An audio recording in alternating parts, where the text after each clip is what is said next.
श्रोता महानुभाव, भक्तिमती देवियों, अशोक वाटिका में जगत जननी सीता ने जब आंजनेय को पुत्र के रूप में स्वीकार कर लिया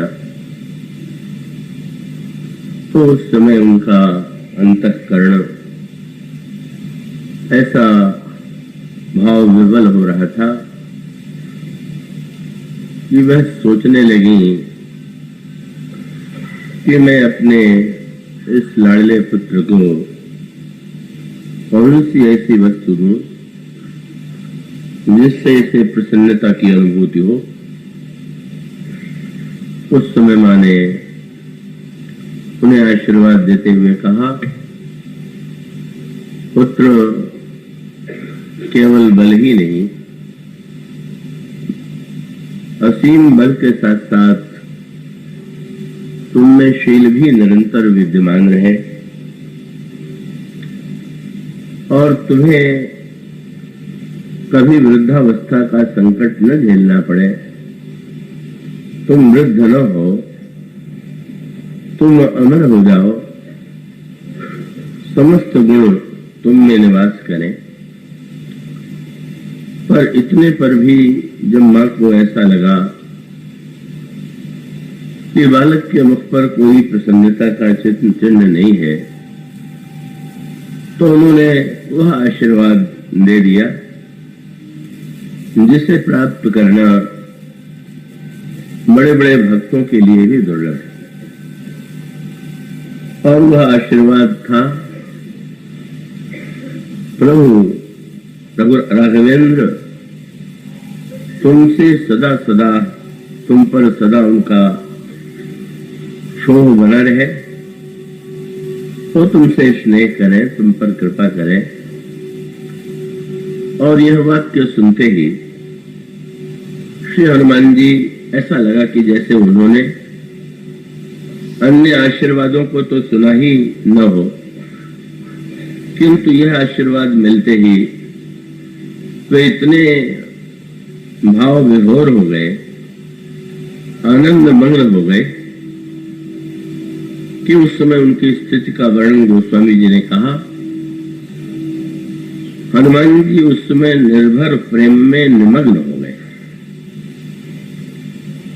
निर्भर प्रेम में निमग्न होने के बाद उन्होंने मां से यही कहा कि मां, आपका यह आशीर्वाद प्राप्त करके तो मुझे अनुभव हो रहा है कि अब मेरा जीवन कृतकृत्य हो गया। श्री हनुमान जी ने जिस निर्भर प्रेम का अनुभव किया का उसके संदर्भ की चर्चा आपके समक्ष चल रही है। का एक सूत्र मैं पुनः आपके सामने रखना चाहूंगा और वो ये है कि यहाँ पर गोस्वामी जी ने ये कहा कि हनुमान जी ने जब यह सुना, छो शब्द का प्रयोग तो उन्होंने किया ही, तो यहाँ पर अगले वाक्य में उन्होंने कहा कि करहि कृपा प्रभु, प्रभु तुम पर सर्वदा कृपा करें। यद्यपि उन्होंने छो शब्द का प्रयोग किया था, तो छो शब्द और कृपा शब्द इनमें थोड़ी भिन्नता तो है, पर इसका अभिप्राय यह है कि जब किसी की योग्यता देख करके तो उसके प्रति उदारता का परिचय दिया जाता है, तो वह तो कृपा नहीं है, वह तो व्यक्ति के सद्गुणों का किए गए कार्यों के बदले में दिया जाने वाला पुरस्कार है। तो कृपा शब्द का तात्पर्य यह है कि जब बिना कारण के, बिना किसी प्रकार के सद्गुण को दृष्टिगत रखते हुए का व्यक्ति के प्रति कोई व्यवहार किया जाए तो वह तो कृपा से ही प्रेरित होगा। तो यहां पर 2-3 ऐसे सूत्र हैं जिन पर ध्यान देने की आवश्यकता है। कल आपके समक्ष यह बात कही गई थी कि भक्त के भी 2 पक्ष हैं। एक पक्ष वह है कि जिसमें साधना की प्रधानता है और दूसरा पक्ष वह है कि जिसमें कृपा की प्रधानता है। किंतु श्री हनुमान जी के चरित्र में, उनके जीवन में आप एक अनोखी विशेषता पाएंगे और वह इस रूप में सामने आती है कि उनमें साधन पक्ष की जितनी ऊंची से ऊंची स्थिति हो सकती है उसका भी आप दर्शन कर सकते हैं और कृपा पक्ष का तो साक्षात परिचय इस आशीर्वाद में दिखाई ही दे रहा है। तो वस्तुतः यह प्रश्न स्वभावतः होता है कि व्यक्ति को साधन को महत्व देना चाहिए कि कृपा को महत्व देना चाहिए। अगर यह माना जाता है कि भगवान की कृपा जो है वह तो अकारण है, उसका योग्यता से कोई रंच मात्र संबंध नहीं है, यही वाक्य आपको बालकांड में मिलता है। अस प्रभु दीन बंधु हरि कारण रहित दयालु। प्रभु तो कारण रहित दयालु, तो फिर यदि वे कारण रहित दयालु हैं तो फिर हम साधना की झंझट करें ही क्यों? साधन करने की आवश्यकता ही क्या है? पर आपने उस दोहे को ध्यान से पढ़ा या सुना? वो सभी जी अनोखी बात उसमें जोड़ते हैं। जब वे कहते हैं कि ये प्रभु जो है कारण रहित कृपा करते हैं, तो अगला उसी दोहे में अगला वाक्य क्या कहते हैं? अस प्रभु दीन बंधु हरि कारण रहित दयालु तुलसीदास सठते ही भजो। तुलसीदास तुम उन भगवान का भजन करो। तो इसका तो अर्थ हो गया कि महत्ता कृपा की गा रहे हैं और उपदेश दे रहे हैं साधन करने का। तो क्या इनमें परस्पर विरोधाभास नहीं है? तो इसका उत्तर यह है, और इसका उत्तर सबसे अधिक उत्कृष्ट रूप में हनुमान जी के चरित्र में मिलता है। वो श्री हनुमान जी से जब प्रभु का मिलन हुआ तो उस मिलन में साधना का समग्र क्रम विद्यमान है और साधना का वही सूत्र जिसकी चर्चा महाराज श्री दशरथ के प्रश्नोत्तर के रूप में आपके सामने रखी गई थी, जो उन्होंने जनकपुर के दूतों से प्रश्न किया था। और वो प्रश्न यही था कि भैया कहो कुशल दो बारे, तुम नीके निज नयन निहारे, और श्यामल गौर धरे धनु भाथा, वह किशोर कौशिक मुनि साथा, पहचान हो तुम कहो स्वभाव। यह क्रम है। पहले हम ईश्वर को दूसरों की दृष्टि से देखते हैं। आप जब कथा श्रवण करते हैं, आप मंदिर में दर्शन करने जाते हैं, आप चित्र में भगवान का चित्र देखते हैं, तो आपको जो आनंद की अनुभूति होती है वो तो स्वाभाविक है। किंतु उसके साथ साथ कई एक विचित्रता दिखाई देती है। जितने मंदिरों में जाए भगवान की मूर्ति जो है वो बिल्कुल भिन्न भिन्न। अगर श्री राम की मूर्ति श्री राम के ही मंदिरों में जाए तो सारे मंदिरों की आकृति में भिन्नता, चित्र में देखें तो भी भिन्नता, वक्ताओं से सुने तो भी कुछ न कुछ भिन्नता। तो ऐसी स्थिति में यह बात मन में आ सकती है कि भाई इनका वास्तविक रूप कौन सा है? तो एक उत्तर तो ये है कि जब ये कहा गया कि ईश्वर तो निराकार है और वह निराकार ईश्वर भक्तों की भावना की रक्षा के लिए उनकी प्रार्थना से द्रवित होकर के तो रूप को स्वीकार करता है तो रूप रहित, किंतु रूप रहित होते हुए भी जब भक्त उन्हें देखना चाहता है, क्योंकि भक्तों को ऐसा लगता है यदि ईश्वर का कोई रूप नहीं है तो फिर तो दृष्टि की कोई सार्थकता नहीं। तब तो इसका अर्थ है कि हम दृष्टि का उपयोग केवल संसार के ही संदर्भ में कर सकते हैं, भगवान के संदर्भ में उसकी कोई उपयोगिता नहीं। तो भक्ति कहते हैं कि यदि प्रभु निराकार भी है और वो निराकार से साकार हो जाए तो उसका परिणाम ये होगा कि जो हमारे नेत्र हैं ये वस्तुतः सार्थक सिद्ध होंगे।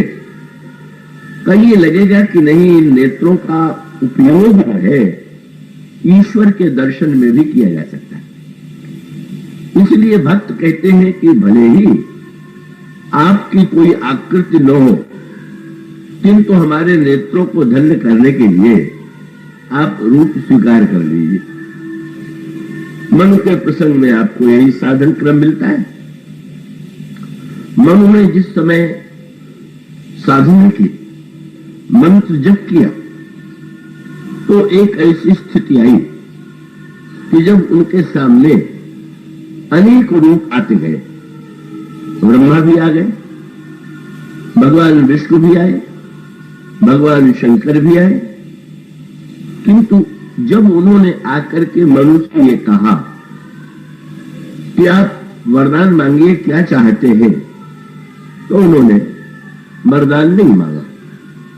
विधि हरिहर तप देखी अपारा, मनु समीप आए बहु बारा, मांगू बर बहु भांति लुभाए, परम धीर नहीं चले चलाए।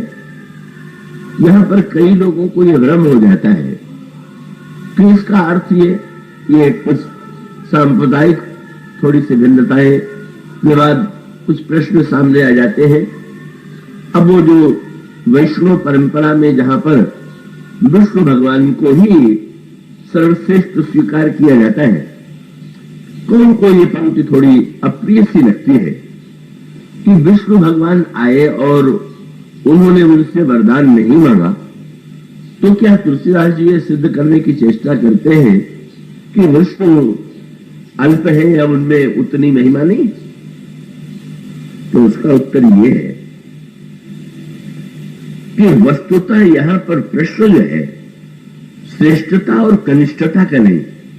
ये सारे विवाद जब होते हैं तो इसलिए हो जाते हैं, जब कोई तर्क करता है कि राम श्रेष्ठ है, दूसरा तर्क करता है कृष्ण श्रेष्ठ है, तीसरा कहता है विष्णु श्रेष्ठ है, तो वस्तुतः ये श्रेष्ठता जो है तत्वगत न होकर के भावगत है। पहला ये सूत्र समझ लेना चाहिए। तो तत्वगत और भावगत का अंतर यह है, तत्व माने जो वस्तु जैसी है उसको उस रूप में जान लेना, ये तत्व है। और भावना का तात्पर्य है तत्व में कोई परिवर्तन नहीं होता। जैसे दृष्टांत के रूप में देखें, वो ले लें कि अगर एक व्यक्ति का जो उसके शरीर का चित्र है का एक्सरे यंत्र के द्वारा लिया जाए तो सब वो जो चित्र होंगे वो आप देखेंगे कि उसमें यंत्र तो बिल्कुल एक ही रूप में उसे प्रस्तुत करे, किंतु अब आप इस दृष्टि से विचार करके देखिए कि एक डॉक्टर के सामने अगर कई बालक हो और उनके वो एक्सरे वाले चित्र उसको खींचना है तो उसके लिए कोई अंतर नहीं, वो सारे चित्र खींच करके रख दे। किंतु जो मां है का मां की दृष्टि से यदि विचार करें तो तो क्या मां को कब वो बालक वैसा ही दिखाई देता है क्या, जैसा उस यंत्र ने प्रस्तुत किया? और वो मां जब एक डॉक्टर की दृष्टि और मां की दृष्टि, डॉक्टर शायद जितना भीतर से शरीर को देख पाता है, जानता है, वैसा ज्ञान तो किसी माता को कभी होता ही नहीं। वो तो डॉक्टर तो बता देगा कितना, कितनी हड्डी है, कितना क्या है, क्या वो बता देगा। मां को कुछ पता नहीं। किंतु ये जो मां का वात्सल्य है, प्यार है, वो किसी तत्व से संबंधित नहीं है, वो हृदय की भावना से संबंधित है। जब उसको अपने पुत्र में सौंदर्य दिखाई देता है और अपना ही पुत्र सबसे अधिक सुंदर लगता है, तो अपना पुत्र जो सुंदर लगता है वो उसकी दृष्टि का परिणाम है, वो कोई तात्विक सत्य का परिणाम नहीं है। तात्विक सत्य में इसमें कोई अंतर नहीं। और इसका अभिप्राय यह है कि ईश्वर में श्रेष्ठता और कनिष्ठता जो है वो तत्वगत नहीं है, भावगत। और इसका अभिप्राय यह है, जाके हृदय भगत जस प्रीति प्रभुतः प्रगत सदा यही रीति। और इसका अभिप्राय यह है, इसका तात्पर्य यह है कि जैसे आप भी तो देखते हैं, आप भी अनुभव करते होंगे, अलग अलग रंग अलग अलग लोगों को प्रिय है, किसी को नीला, किसी को पीला, किसी को हरा, किसी को श्वेत। अगर ये सब झगड़ा करने लगे कि श्रेष्ठ रंग कौन सा है, तो एक व्यर्थ का विवाद है। बस इतना ही कहा जा सकता है कि हमारे नेत्रों को ये रंग अच्छा लगता है।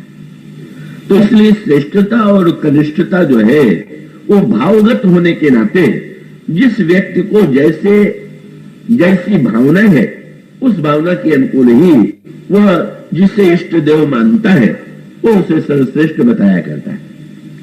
तो अब मनु की समस्या यह है, ये नहीं है कि ये शंकर जी इससे छोटे हो गए या विष्णु भगवान छोटे हो गए या ब्रह्मा का कोई महत्व तो नहीं रहा।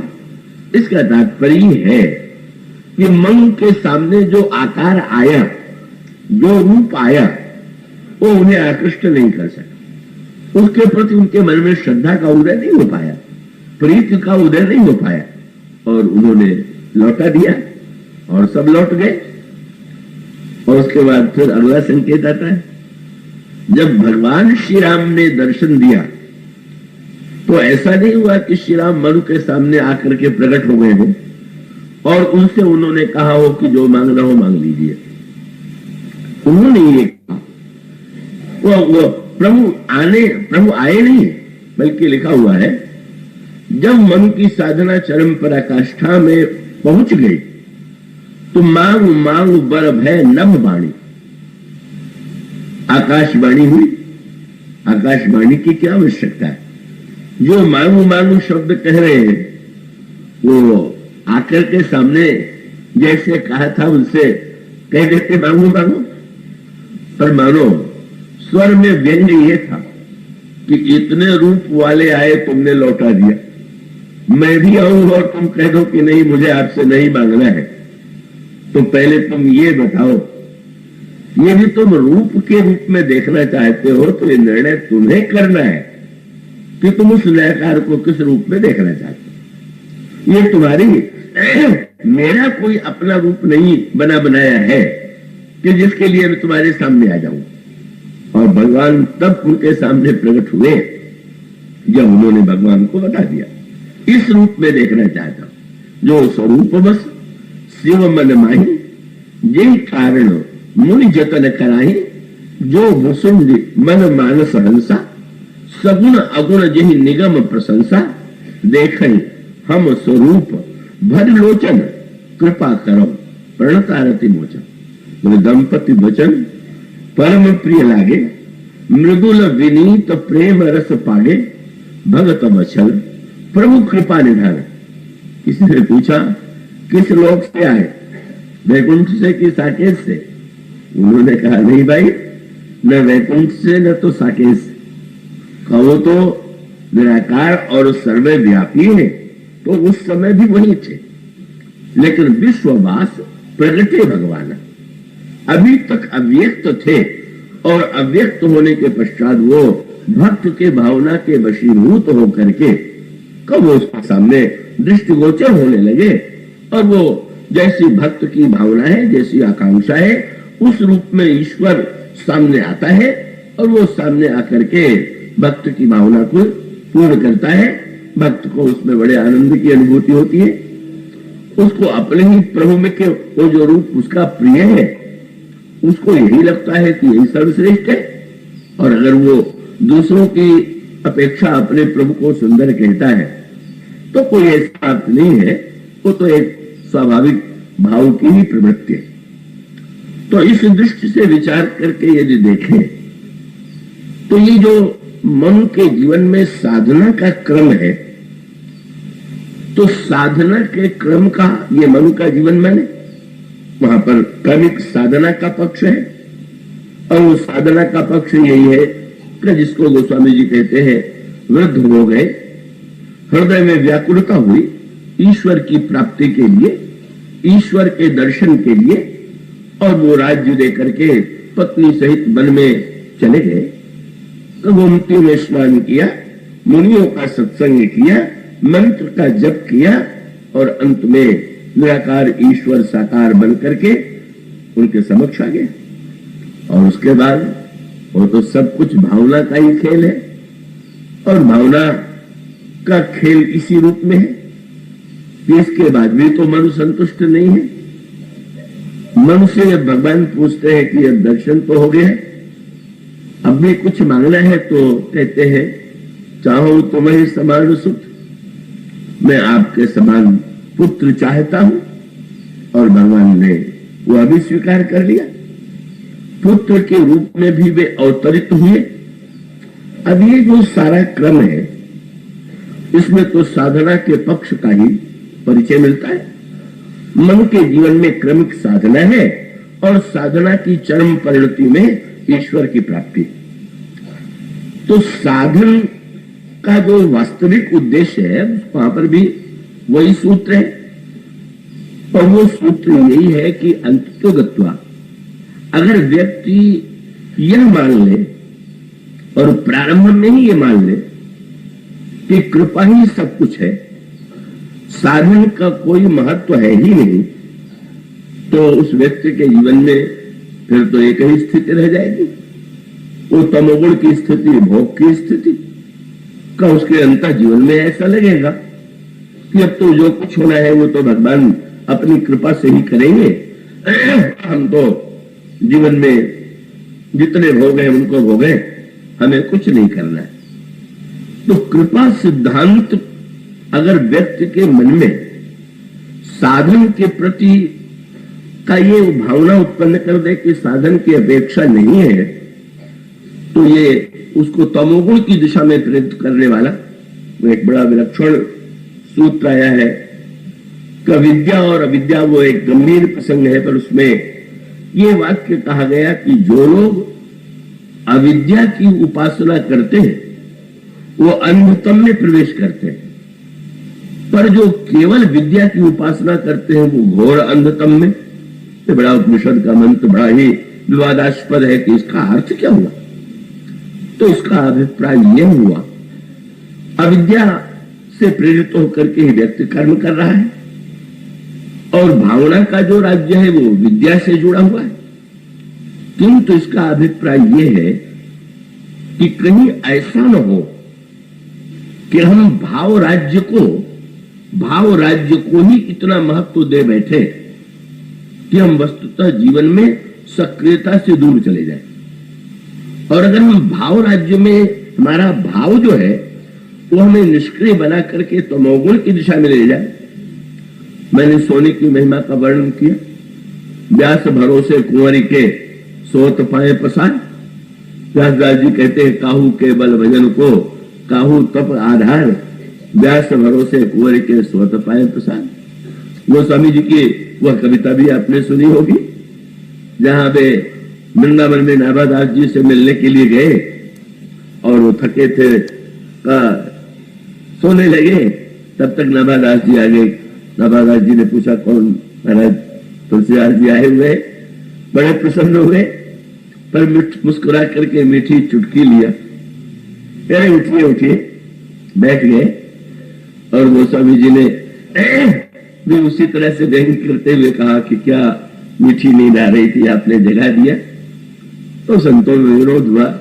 महाराज जी ने कहा कि संत जगाने के लिए आते हैं, ये सुलाने के लिए आते हैं। और तब तुलसीदास जी ने कहा कि भाई मेरा पक्ष तो सोने का पक्ष है। और उन्होंने जागने सोने का भेद बताते हुए कवितावली रामायण में कहा कि हाँ, कुछ लोगों के लिए जागना आवश्यक है, अनिवार्य है। जागे जोगी जंगम जति जमाती ध्यान धरे, डरे उड़ भारी लोभ मोह कोह काम के। जो यति योगी है उन्हें तो जागनी चाहिए। जागे जोगी जंगम जति जमाती ध्यान धरे, डरे उड़ भारी लोभ मोह कोह काम के। और जागे राजा राजकाज सेवक समाज साज। प्रजाओं को जुगना चाहिए जिनको राज्य चलाना है। और सीमा से समाचार आ रहा है, जागे राजा राजकार सेवक समाज साज, सोचे सुनी समाचार बैरी बड़े बाम के। भैया कितने शत्रुओं का चारों ओर का आतंक व्याप्त है। और फिर उन्होंने कहा कि जागे बुध विद्याहित पंडित चतुरचित, और जागे लोभी लालची धरणी धन धाम के। और जागे रोगी रोगे ही वियोगी भोगी भोग बस, सोए सुख तुलसी भरोसे सिया राम के। ये लोग जागे पर तुलसीदास तो भगवान राम के भरोसे सोते हैं। तो व्यास जी भी सोते हैं, तुलसीदास जी भी सोते हैं। आप लोग भी कथा में सो जाइए सोने की महिमा सुन करके, तो कैसा रहेगा। पर भाई सोने के पहले भी सोने की महिमा जाग के सुनना पड़ेगा, यही सोच है। सोने का एक ऐसा अनोखा आपने बोला बात, इसका अभिप्राय जो आप सुन रहे हैं सोने की गरिमा, वो अभी तो आप जाग करके ही सुन रहे हैं ना। उसका अभिप्राय ये है कि भगवान की कृपा का अनुभव करने के लिए भी आप साधन के द्वारा जागृत तो होइए, और साधन के द्वारा आप पहले उस स्थिति में पहुंच जाइए। आप दिन भर कर्म करते हैं तो आपको बढ़िया नींद आती। और नींद की महिमा सुनकर के अगर कोई सोचे कि रात्रि ही क्यों, हम दिन में भी सोते ही रहा करें, तो ये तो स्वयं उसके लिए नींद भी कठिन हो जाएगी, और वो तो कोई उसके जीवन में प्रेरक बात नहीं होगी। इसलिए जब कृपा की महिमा कही जाती है तो साधना छुड़ाने के लिए नहीं, साधना के अभिमान को छुड़ाने के लिए। नन्हा बच्चा, एक तो नन्हा बच्चा जो है वो स्वभाव से ही छोटा है, तो ठीक, पर जो बात आपके सामने चल रही थी, अब जो बहुत बड़ा है कि जब वह बालक बनना चाहेगा तो बालक बनने का अर्थ यही तो हुआ कि अभिमान शून्य हो जाना। जैसे बालक को जो कुछ मां के द्वारा मिलता है उसमें उसे मां के प्यार की अनुभूति होती है, इसी प्रकार से साधन करते हुए भी हमारे जीवन में साधना का अभिमान न आ जाए। इसलिए आवश्यक है कि व्यक्ति कृपा की महिमा, कृपा की कथा, निर्भयता का जो दिव्य आनंद है उसको भी सुन ले।